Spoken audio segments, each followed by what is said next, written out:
What's up, everybody? This is the Jedi.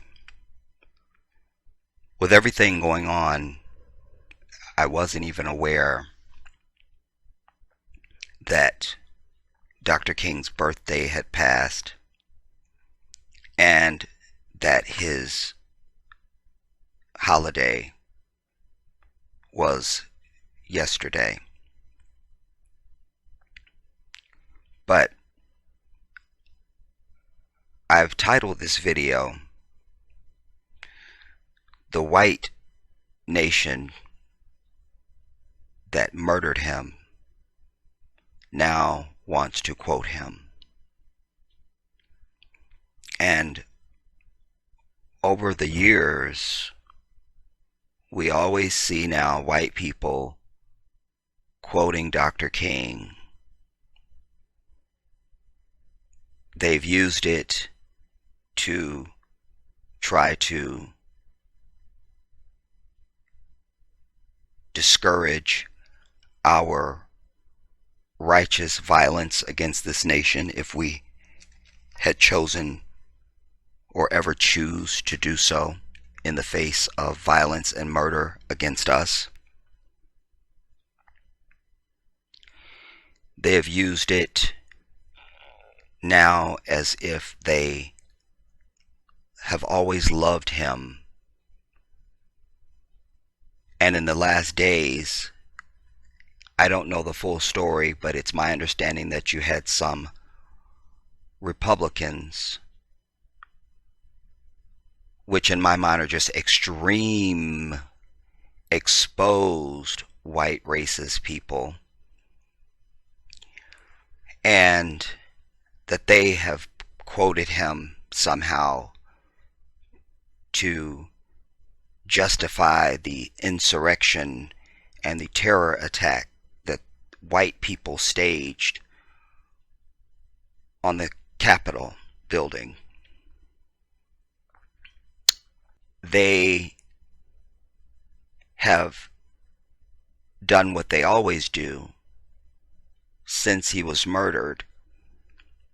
They now hold him up as the great American, and as if they just love him so much. But his murder testifies to their character. They are not a people who are capable of peace and civility.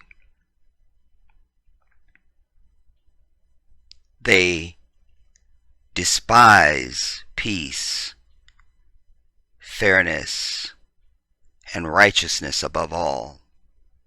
They despise it. Here is a man who kept black people from executing them and avenging our murders during his time. He wrongly preached that nonviolence was the way to achieve our objective. He believed that a soulless devil could be shamed into righteousness. He believed that. And while we can't take that from him, we can also assess and critique that he was exactly wrong. He believed that. And I've given you the analogy that it's the same as if you're a boxer and somebody's going to put you in the ring with Mike Tyson or Muhammad Ali, and they tell you the best way to win this fight is don't hit back. That's how you'll win this boxing match. Just don't hit back. Believing, essentially, if we take Dr. King's model, that this person will beat and bloody you, and then they'll feel shame about it, and they'll stop hitting you. That's it in a nutshell.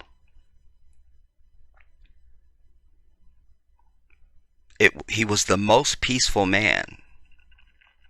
He was stabbed within an inch of his life, and then eventually he was shot. And the government conspired to kill him. They've admitted it. But it's not just the government. It was all those white people, thousands of them, just like you saw at the Capitol, thousands of them that were out in the streets when 9 children were going to be integrated into the Little Rock High School in Arkansas. It was thousands of them that came from all over the region to see us burned at the stake and lynched. And they took body parts from our dead ancestors as souvenirs.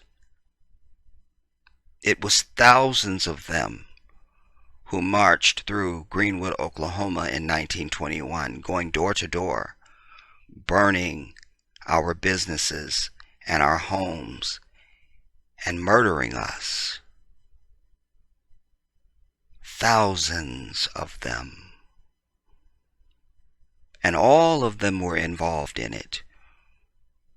From the local sheriff to the regular citizenry. The only requisite was just to have white skin. And we need to stop calling them white, because white connotes purity or something without blemish. A white piece of paper is something that has not been written on.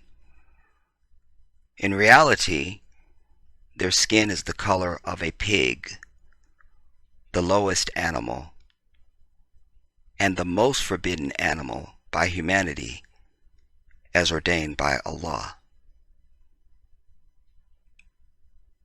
The Jew and the Muslim do not consume swine. And in the Christian scripture, it says you're not even supposed to touch its flesh. Their skin more closely matches that of a pig, not of something white. When we think of carnations, we go, oh, those are white carnations. That's white. Just as we are not black people.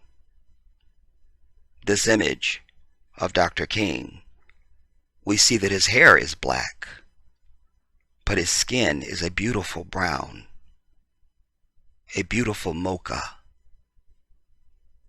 There's nothing black about us.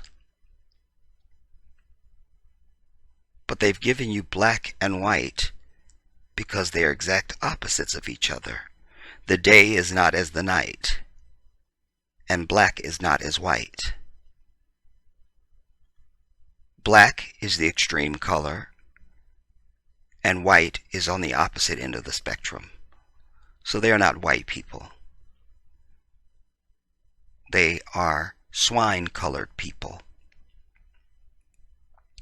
But I've said we have to be protective over our culture and to take ownership of it. We are its curators. So we should never allow the murderers of this great hero to be quoted by his very murderers. Because I remind you, his cause was for us against them. His mission existed because they and their savagery, their inhumanity,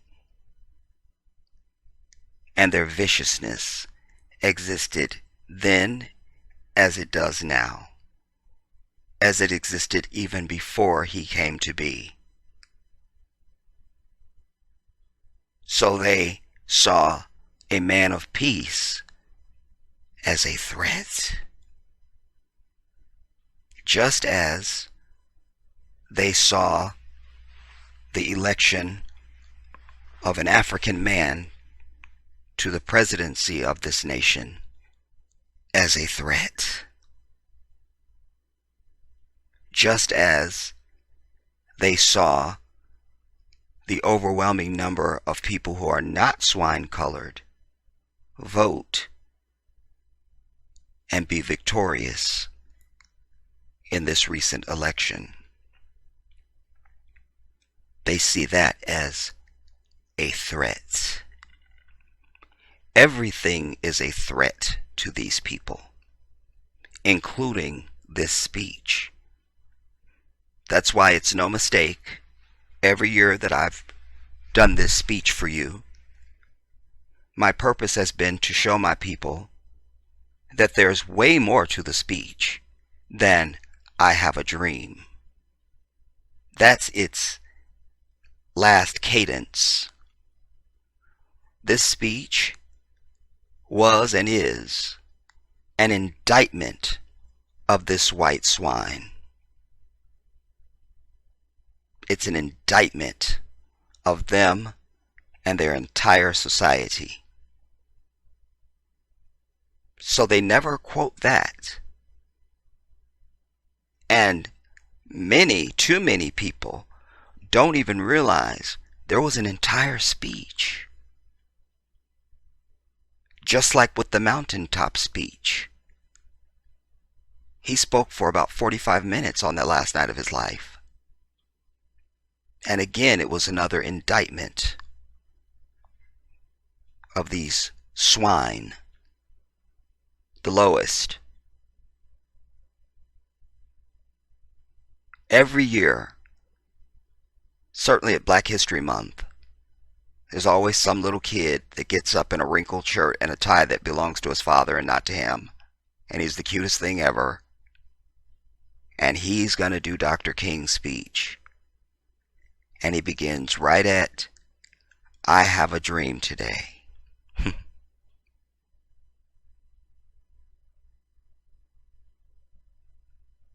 This is a people who see a threat in anything that does not serve them, that does not glorify them, but most importantly, anything that holds them to account and tells the truth about anything, quite frankly, but certainly that tells the truth about them.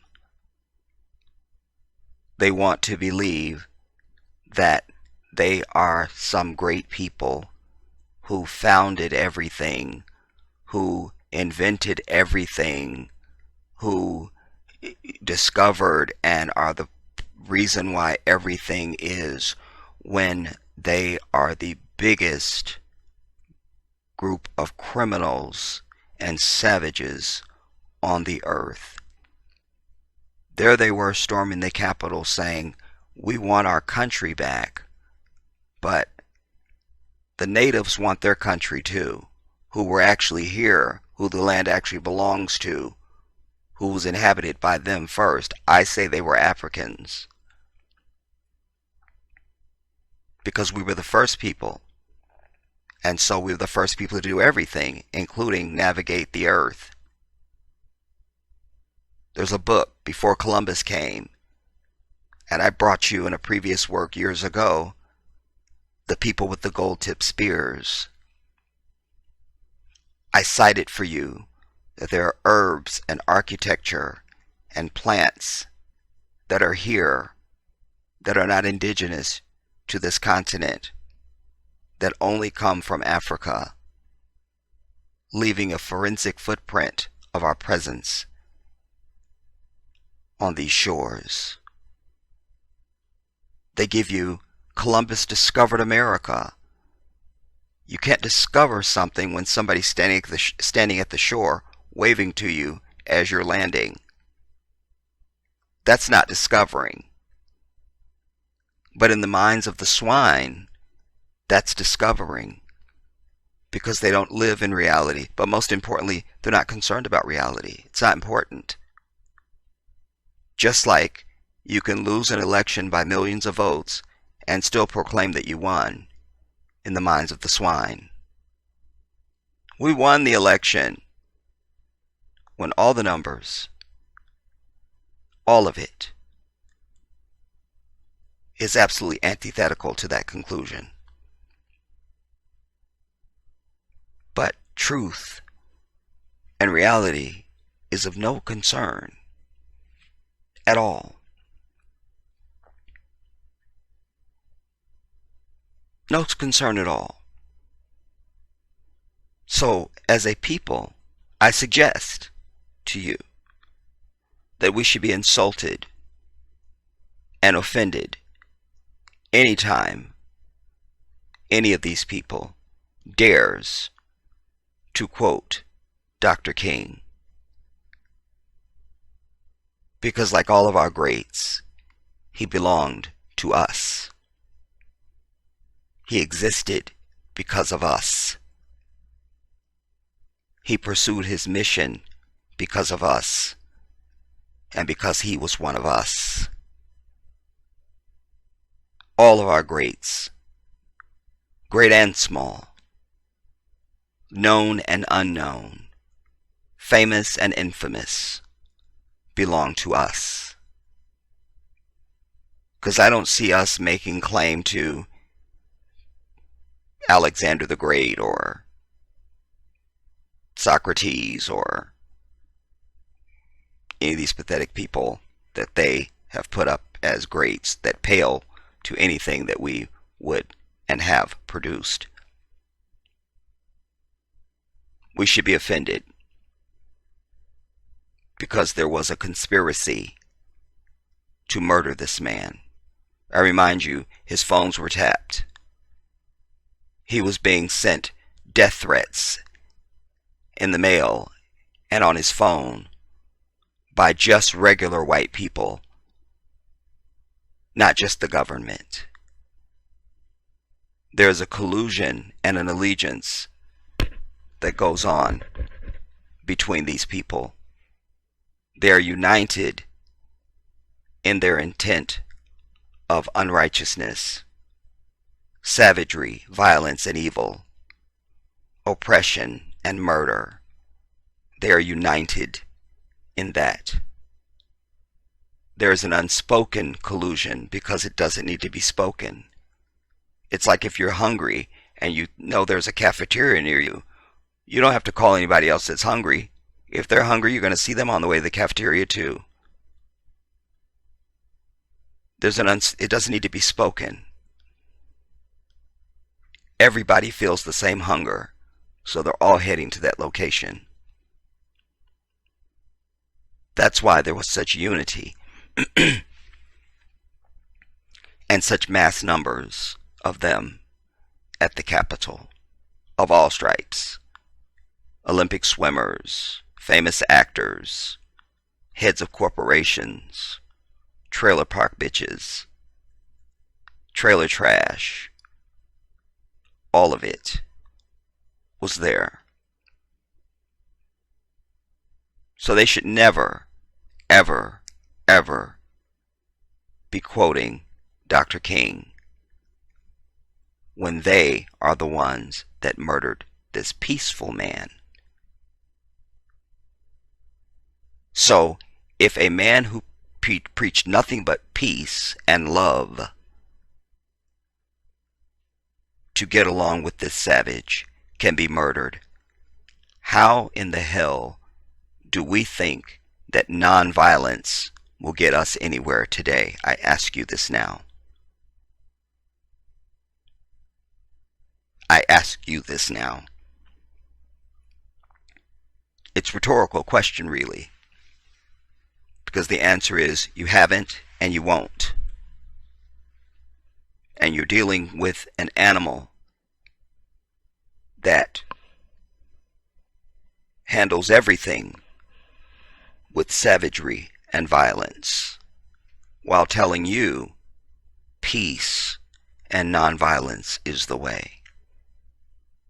It's one of the greatest hypocrisies ever sold. One of the greatest lies ever sold. It's a con game. It's right up there with Jesus Christ, your Savior. Slash, and he's a white man at that, with swine-colored skin. Another fiction. So this wasn't supposed to be your next piece. In fact, I will show you your next piece. It's ready. And shockingly, it's under 2 hours. It's very shocking for the Jedi. Very shocking. But I always have found it important to go through this speech every year since I was first inspired to do it, because it's important that my people understand what this man really said in what has been put up as his most famous speech. It's very important because it was an indictment. Even his last speech, the mountaintop speech in the church that night, was another indictment. Here was a man who had gone to help sanitation workers and to organize them and their protest and their strike. And he also had dared to speak truth about the unrighteousness of their Vietnam attack. We don't call any of their wars wars because the white man has never fought a war. They only attack and aggress on everybody else. That's what they do. Attack and aggress. And when you dare to put up a defense of your own life, they call you an insurrectionist and a terrorist, and they say you're the violent one and you're wrong, and they've got all their words ready to go. We reject that. We reject that. I also saw an interview of Eartha Kitt, something I did not know. I did not know a whole lot about Eartha Kitt. But this was essential because she and 50 other women of any type of prominence had been invited to the White House for when Lyndon B. Johnson was president, and Lady Bird, who looked like a man, but that's something else. And on her invitation, it said that they were being invited to talk about why the youth in America, what's wrong with the youth in America, why are they so, in crisis. And when she got there, she noticed that everybody that was speaking was just saying things to glorify the president and all those sorts of things. And at one point she interrupted and said, I think we need to remember what we were here to speak about. And they kept saying, you'll get your chance to speak. Finally, when she spoke, she said that when she traveled around doing her shows and stuff like that, the young men that approached her and spoke to her said that they wanted to get out of the country, they wanted to leave, they were upset, they were scared because they did not want to go to this Vietnam War. They thought it was wrong and it was unfair. And she was blacklisted. This is what swine-colored people do. All she did was spoke the truth. And she was invited there to speak. But because she said anything that didn't make them feel perfect and wonderful, she was blacklisted. Suddenly she couldn't get any jobs here in the United States. This is who they are, everybody. This is who they are. So there's never a reason why they should ever be quoting Dr. King, because they're only going to quote something that makes them feel included and absolves them of their eternal guilt and their eternal righteous indictment. They want to sell this fiction that we should all be together and we should be as one. Michael Eric Dyson was on MSNBC the other night, and he was quoting, I forget the author's name, who had done a comparative dossier about the 16 nations or societies that had ever had slavery. And the only one, as I've told you before, the only one that was ever anything like what we have and continue to go through is this asshole of the devil. In any other place where there's ever been slavery, you can be an indentured person. You could even buy your freedom. You're still a person. Your humanity wasn't taken away. You weren't then subjugated to oppression and murder and all of that after the fact. You were never declared 3/5 of a human being and all of that. I've told you that when anytime you come across anyone that says, well, there's always been slavery, you tell them, no. What there's always been is just like if Oprah has housekeepers. They're people, they have families, they have rights, they're human beings, they have their culture, they have their language, they have their music, they have their food, they have their way. They just work for Oprah. That's vastly different than someone caring more about an animal, like they still do to this day. They get more worked up over a dog than they do about the murder of African people. Daily, you see some commercial on TV that lasts 30 minutes, damn near, of dogs. And we have to save the dogs and send your donation. But nothing do we see. No white organization has ever gotten together and said we have to do this for African people. It's never happened. We're the same people who, when we proclaim reparations, it's always we have to study it and look at it and we have to find out how it would work. But several times they've paid these people who have tried to replace us, calling themselves Jews, they've given them reparations and still send at least $500 billion to their illegal nation every year, in addition to the other aid that they give them. They've given it to the Japanese that they had in prison camps here in this country. They've given it to the native people here, etc. I think even the Italians, which are just more white people, got some sort of a reparation. And on it goes.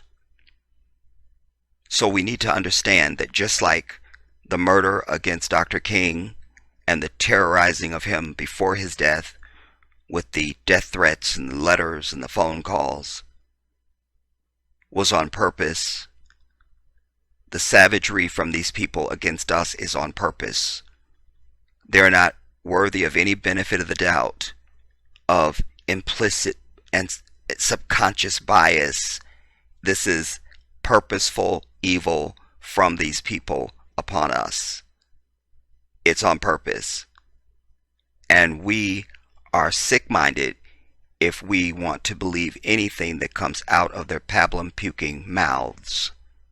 And let us be clear, as I said for the millionth time, we are under no obligation and have no duty to like or embrace a single one of them, even if they were born yesterday. It doesn't matter. Because just like with everything else, the rules about everything change when the subject is us. So all day long, they will have women's rights marches and hashtag Me Too, hashtag Time's Up, hashtag I Can't, and women's defense classes to teach them themselves how to defend themselves, and all of that. Where's our defense class to teach us how to defend ourselves against white people? Where's that class at? But just like a woman who has been sexually and brutally abused by a male, no one would ever approach her and say, you shouldn't hate all men. We would say, she was brutally injured physically and psychologically by the experience she had with a man. And for that reason, she does not like to interact or have anything to do with men now. Everybody would respect that. So we demand that when we say to white people, we don't want to have anything to do with you, and we don't give a damn how you feel about that, your feelings don't matter, but we have been and continue to be injured by your people. You can't separate yourself from your people. So therefore, I don't like you, and I don't want anything to do with you at all. That is our right. That is our right. And indeed, that is what is sane. That's sane. We never take children who have been abused in a home and take them back to that home and say, you just need to learn how to get along there. One allegation of child abuse, and here comes CPS. They're taking the children. That's fine. We demand, and we will articulate that same right. That is our God-given right. Let us read.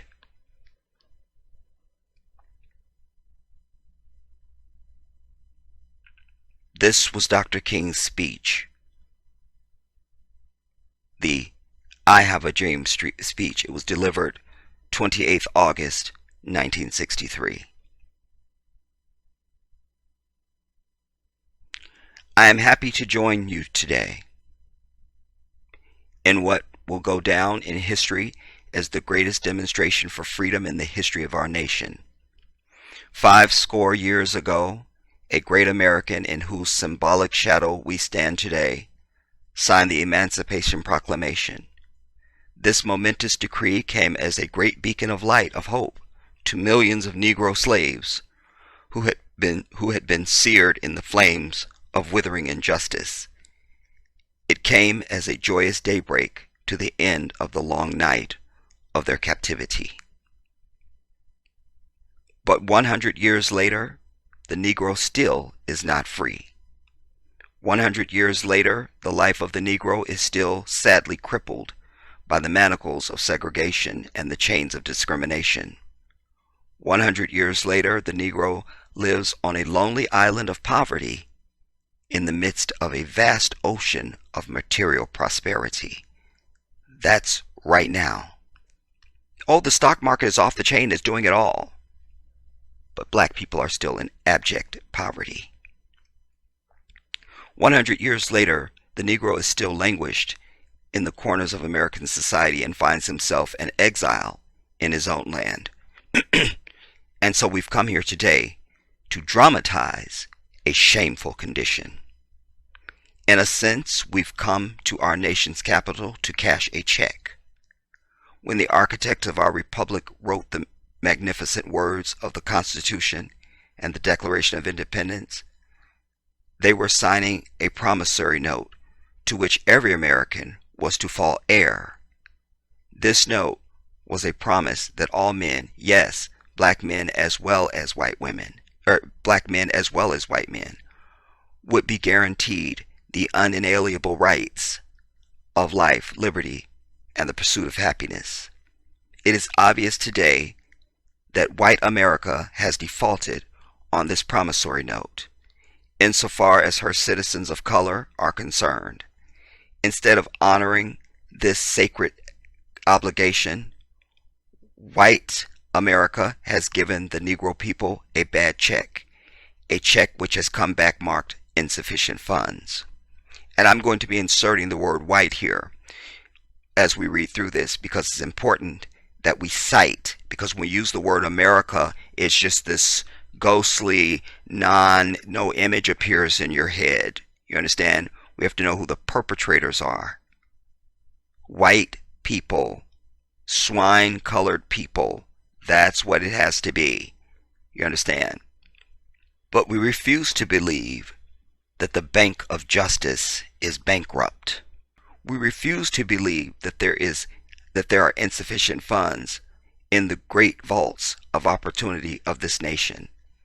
And so we've come to cash this check, a check that will give us, upon demand, the riches of freedom and the security of justice. We've also come to this hallowed spot to remind white people of the fierce urgency of now. This is no time to engage in the luxury of cooling off or to take the tranquilizing drug of gradualism. Now is the time to make real the promises of democracy. Now is the time to rise from the dark and desolate valley of segregation to the sunlit path of racial justice. Now is the time to lift our nation from the quicksand of racial injustice to the solid rock of brotherhood. Now is the time to make justice a reality for all God's children. What he was saying in that paragraph is all this, when he speaks about, he's warning them of the urgency of now, like the rage that is built in African people. And this is not the time to engage in the luxury of cooling off and the drug of gradualism, like, oh, just wait and over time it'll happen. No, right now is the time to do it. You understand? Otherwise, these people are going to be at your throat. He was essentially saying that. It would be fatal for white people to overlook the urgency of the moment. This sweltering summer of the Negro's legitimate discontent will not pass until there is an invigorating autumn of freedom and equality. 1963 is not an end, but a beginning, and those who hope that the Negro needed to blow off steam and will now be content will have a rude awakening if white people return to the business as usual, and there will be neither rest nor tranquility for white people until the Negro is granted his citizenship rights. The whirlwinds of revolt will continue to shake the foundation of your nation until the bright day of justice emerges. But there is something that I must say to my people who stand on the warm threshold which leads into the palace of justice. In the process of gaining our rightful place, we must not be guilty of wrongful deeds. Let us not seek to satisfy our thirst for freedom by drinking from the cup of bitterness and hatred. We must forever conduct our struggle on the high plane of dignity and discipline. We must not allow our creative protest to denigrate or to degenerate into physical violence. Again and again, we must rise to the majestic heights of meeting physical force with soul force. And as you all know, this I object to outright and unequivocally. Period. The damn end. Yes, you need to meet hatred with hatred. You need to meet violence with violence. You need to drink from the cup of bitterness and all the other stuff and we don't need to exercise discipline. We've done that for centuries and generations, and it's gotten us nowhere. But most of all, it got him killed. He's dead. From the same people who he was telling us this and trying to save their ass, they still murdered him and stalked him and terrorized him.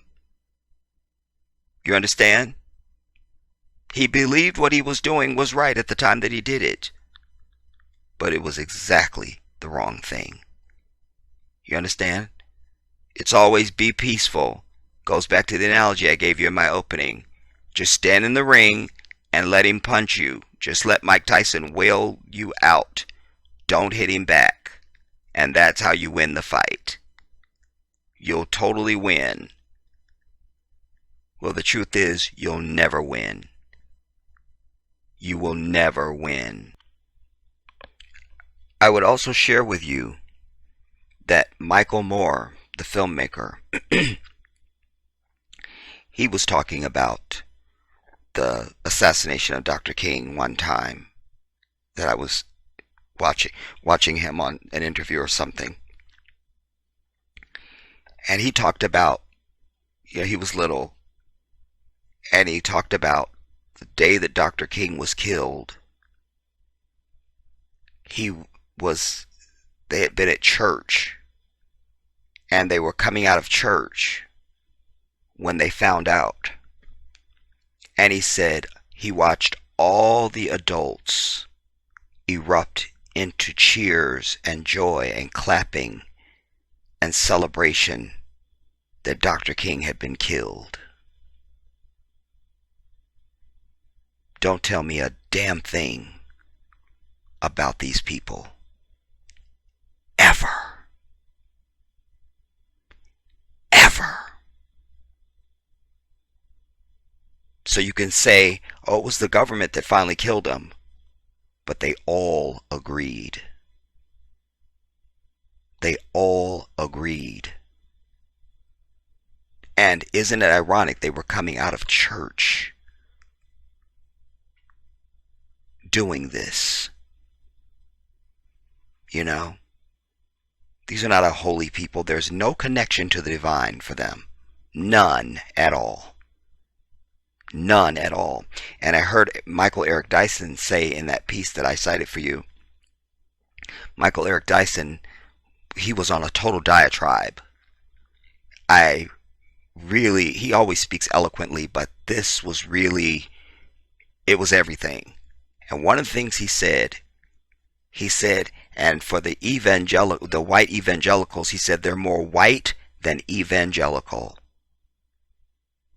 And Chris Cuomo raised his eyebrows when he said that. And I've said to you in the past, what the fuck is a damn evangelical? You know, it just, I'm over it. Everything is posturing with these people. Nothing is real. Nothing is deep. There's no substance and real humanity there. There just isn't. You judge anything by its works, its merits, and its actions, and its history. If that weren't true, the last part of that, all of it's true. But to highlight the last part of that, its history. That wasn't true, then why every time you go to do anything, they got to do what? A background check. They're not going to take you for your beautiful presentation you're putting on in front of them at that moment. There you all are, all gussied up, got your hair done, you're doing it all. You know. Or if you're a brother, you just got the fresh cut and, you know, you're doing it all, you look like a model. No. We have to do a background check. So we need to always be aware that this isn't just their background. This is their current actions and current state of mind. Let us understand that. The marvelous new militancy which has engulfed the Negro community, he's talking about Malcolm now, you see, and the Black Panther. He's throwing low-key shade at them. Hear this. The marvelous new militancy that has engulfed the Negro community must not lead us to a distrust of all white people. That's a problem. Because I already told you, we have been brutalized and victimized, and it's our prerogative to dislike all white people if we choose to do so. You understand? That is our absolute right, and that is what is sane. That is what is sane. Goes back to the analogy I gave you. No, no, I know the children are being abused in the home, but let's take them back to the house. No, no, they remove the children and they arrest the parents. But this sickness we're supposed to buy into? No, no, don't listen to Malcolm and those people telling you to defend yourself and fight back. No, no. It must not lead to us to a distrust of all white people. Yes, it does. Again, you saw thousands of them. Those are just the ones that showed up. That doesn't represent the other many millions that were rooting them on and would have been at the Capitol if they could have been. That doesn't speak to the thousands that I cited for you in the different scenarios. Arkansas, the lynchings, the burnings at the stake, Greenwood, Oklahoma, and all that. Those are just the thousands that showed up. You see, it's all.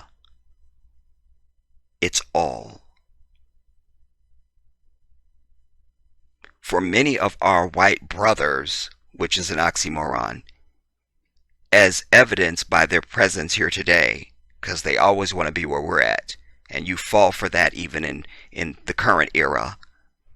There's your Black Lives Matter. Black Lives Matter, but then you got all these white people out there with you. Why didn't those white people go and storm the Capitol on your behalf? Because you can't get justice. And when one of their murderers murders you, why weren't they storming the Capitol when you can't get reparations? Why weren't they storming the Capitol when you can't get housing? Why weren't they storming the Capitol when they are denying you the vote and taking you off the voter rolls? I can keep going. So just as they were fake now, they were fake then. But sadly, black people will see one white person and think that represents all of them and that they're all with us. So that's what he was a victim of here as he spoke. I'll just read it again. For many of our white brothers and sisters, as evidenced by their presence here today, he said many, have come to realize that their destiny is tied up with our destiny, and they have come to realize that their freedom is inextricably bound to our freedom. They don't think that at all. They don't think that at all, because remember, this is their country. They tell you that all the time. It's their country, and they want it back. So, God bless Dr. King. But he was just wrong. As many of our people have exactly the wrong vision of these people, and that's their advantage. They're doing exactly one thing and having you thinking they're doing something else, and most dangerously, you're giving them the benefit of the doubt. Nothing could be more sickening. Nothing could be more sickening. We cannot walk alone. Yes, we can. That's our problem. And indeed, we have walked alone. You understand? Before Reconstruction, we only did business with our own. We had a unity. We looked out for each other. We thrived. And certainly after Reconstruction, during Reconstruction, and after Reconstruction, that's why we had Rosewood, and we had Greenwood, Oklahoma, and we had Central Park in New York. That used to be a thriving black town, by the way. It wasn't a damn park. You understand? But they've now given you this idea that you need white allies. We don't need them. But by inserting that into your psyche, they're assuring that they will always have a place at your table and a way to infect anything that we do. You see, the worst thing you can do is think that you need them with you. The moment you have one of them with you, you just ruin whatever it is you're pursuing. You just ruined it. Because their allegiance is always to their own. This is the truth I speak, and I don't give a damn who doesn't like it. But alas, the only people that won't like it is the very people I'm talking about. Again, proving my entire point. As we walk We must make the pledge that we shall always march ahead. We cannot turn back. There are those who are asking the devotees of civil rights, when will we be satisfied? That's white people. You see? In other words, I'll translate it for you. There are white people who are asking black people, when will you be satisfied?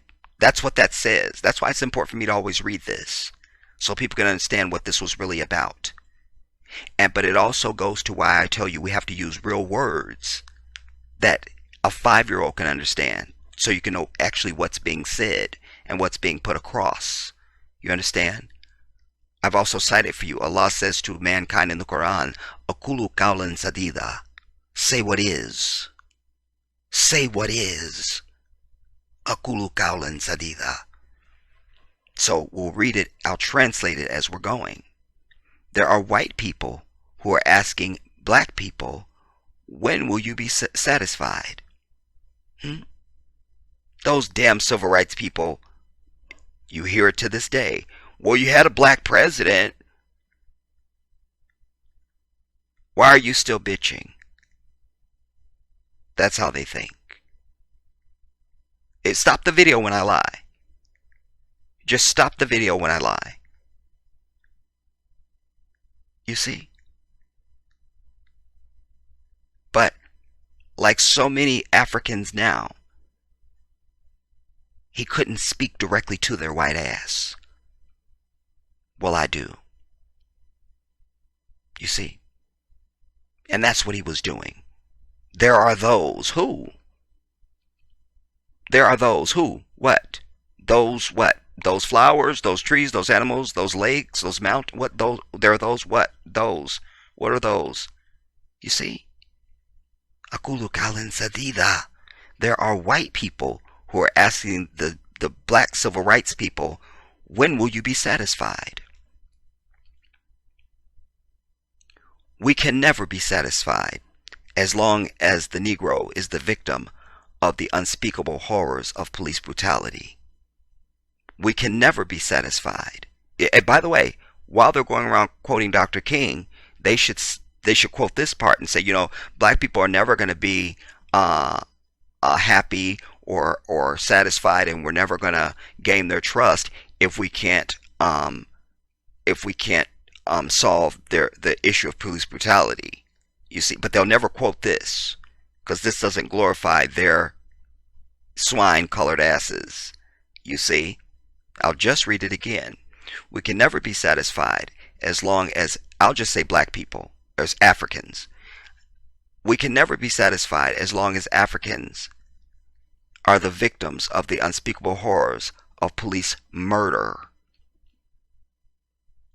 We can never be satisfied as long as our bodies, heavy with the fatigue of travel, cannot gain lodging in the motels of the highways and the hotels of the cities. We cannot be satisfied as long as the African's basic mobility is from a smaller ghetto to a larger one.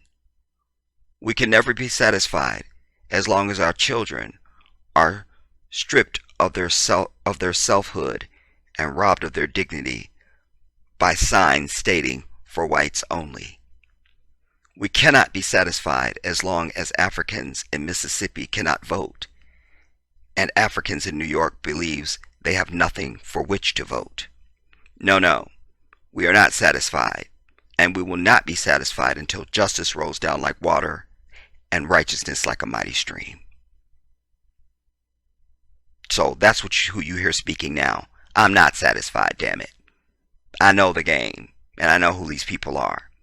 I'm not satisfied. I am not unmindful that some of you have come here out of great trials and tribulations. Some of you have come fresh from the narrow jail cells, and some of you have come from the areas where your quest for freedom left you battered by the storms of persecution and staggered by the winds of police brutality. In other words, some of you have come here after dealing with all the bullshit from savage-ass white people and their murdering-ass police. You have been the veterans of creative suffering. You see, that's still to this day. We are the veterans of creative suffering. Because you're not supposed to talk about it. You're not supposed to get violent. You're not supposed to strike back. You're supposed to say nice things about white people. You're supposed to tell your children, have the talk with them. You don't have any boys. Quick, don't even have any babies. You see, this is all what's insinuated here. You have been the veterans of creative suffering, instead of just striking the fuck back. Continue to work with the faith that unearned suffering is redemptive. In other words, he's saying that when you've not done anything to provoke oppression upon yourself and attack and all that, he's saying that's redemptive. And I think he means that in a spiritual sense of like the hereafter. Like you'll be rewarded in the hereafter. That's how I take it when he says, continue to work with the faith that unearned suffering is redemptive. Go back to Mississippi. Go back to Alabama. Go back to South Carolina. Go back to Georgia. Go back to Louisiana. Go back to the slums and ghettos of our northern cities, knowing that somehow this situation can and will be changed. You see? Somehow. How, Dr. King? How? How? Because he was afraid to join these brothers up here. The marvelous militancy which has engulfed the Negro community. That told us the white man is the devil. And the Black Panther were following them around with guns, etc. And they stormed into the Capitol in California with their guns,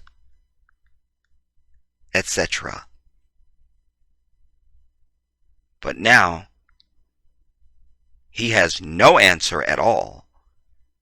And so he just says, knowing that somehow this situation can and will be changed. It's empty. With all respect, it's empty. And it's defeatist most of all. It's defeatist. It's not the heart of a lion. It's not the tongue of a king. Let us not wallow in the valley of despair. Well, where are we waddling then? I say to you today, my friends, and so even though we face the difficulties of today and tomorrow, I still have a dream. It is a dream deeply rooted in the American dream. I have a dream that one day, and I don't need to read the rest of this because you know the rest of it. You know? But they never quote this at all. There's all of this. It's 16 minutes and 27 seconds. And they never mention any of this. Ever. They just get to, I have a dream. You see? And they especially like this one. I have a dream that my 4 children will one day live in a nation where they will not be judged by the color of their skin, but by the content of their character. You see? They quote that. But that was not for their swine asses. Because the only people being judged by their color is us. This was not for their ass, so they should never be quoting it. And we should never allow it. The other one they love is that one day little black boys and black girls will be able to join hands with little white boys and little white girls. We don't need to. We don't need to do that. We don't need to. But they only like this dream part. And why wouldn't they? Because I've already said to you, this are people who like fantasy and unreality. So here he was laying out an entire dream. They love that dream, but they don't want it to be real. No, no. You know, they were happy to talk about we're all equal and everybody can attain the same level of everything. It's all fine until one of us became president.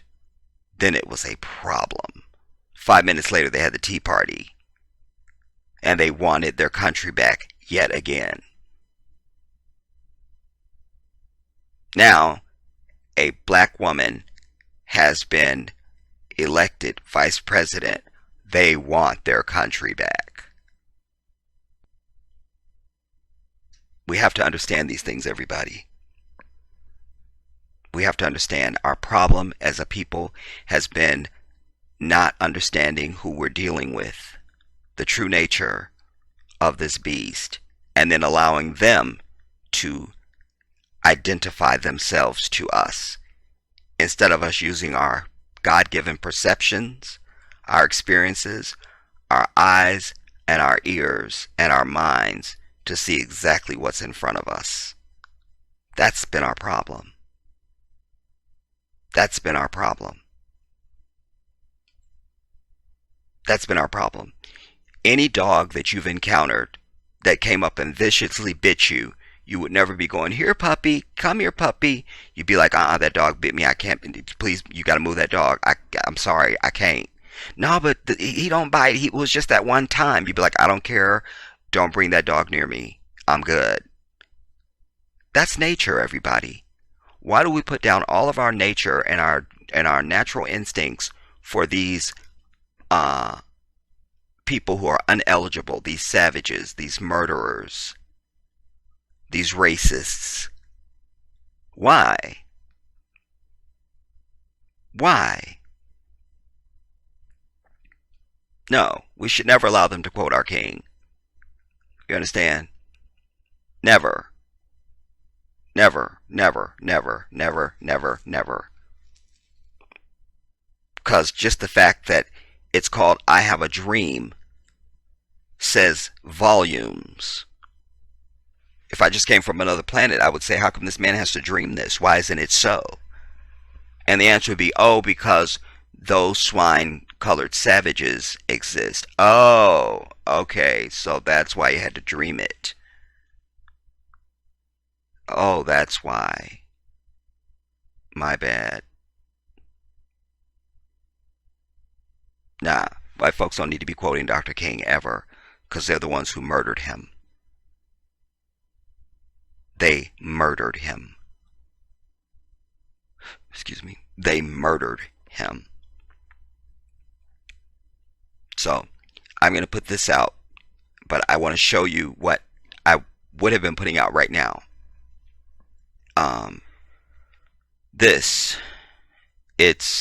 Right now it's an hour and 52 minutes, but I think it's going to be a little less than that because I know that there's some other things in this last chapter where my phone rang or something like that happened, and so that's going to come down even more.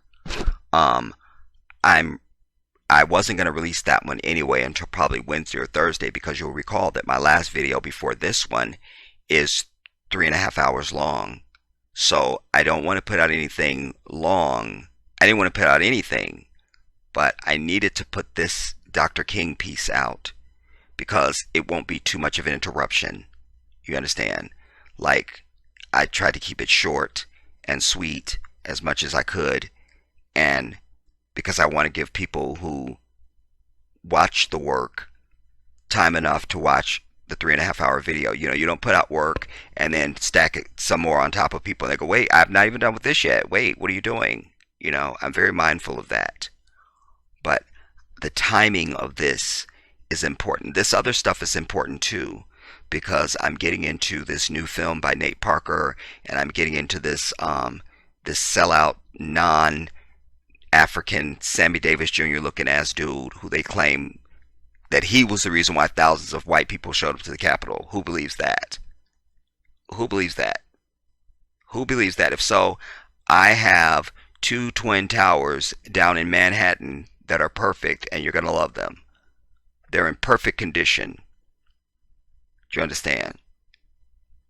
I'm getting into that. There's some other things I get into in this, but um, I'm not going to put that out until probably, like I say, Wednesday or Thursday. Maybe Thursday because I know Wednesday is going to be inauguration day. I may even have to do a live stream then. I don't want to because I still haven't shaved and I just haven't been feeling 100%.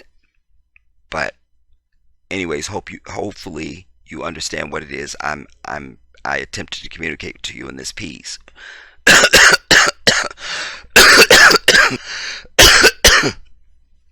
And that is that I just needed to put this in perspective. And then if you're already watching the 3.5 hour video, then you can just go back to that, after you've seen this. But it's important for me every year that I've read this speech to read it because I want people to know and one year, or at least might have been more than 1 year, but at least 1 year I did this one and the mountaintop speech, you know. So, maybe I'll still do the mountaintop speech, but just this one needed to be because they're always quoting this. And I've had it. As an African person, I'm insulted when I hear white people that want to now quote Dr. King, who they murdered. Like, I'm over that. I'm completely over that. And glaringly, they never quote Malcolm X. They never quote James Baldwin. They never quote Elijah Muhammad. They never quote Marcus Garvey. They never quote Gandhi. We can keep going. They are self-serving beasts, always trying to latch on to any of our greatness and try to take a piece of our struggle and somehow make it serve them. And I'm sick of it. I'm an African man and I'm sick of it. I'm the source. I'm sick of it. I'm fucking sick of it. I am. Damn it. This is the Jedi.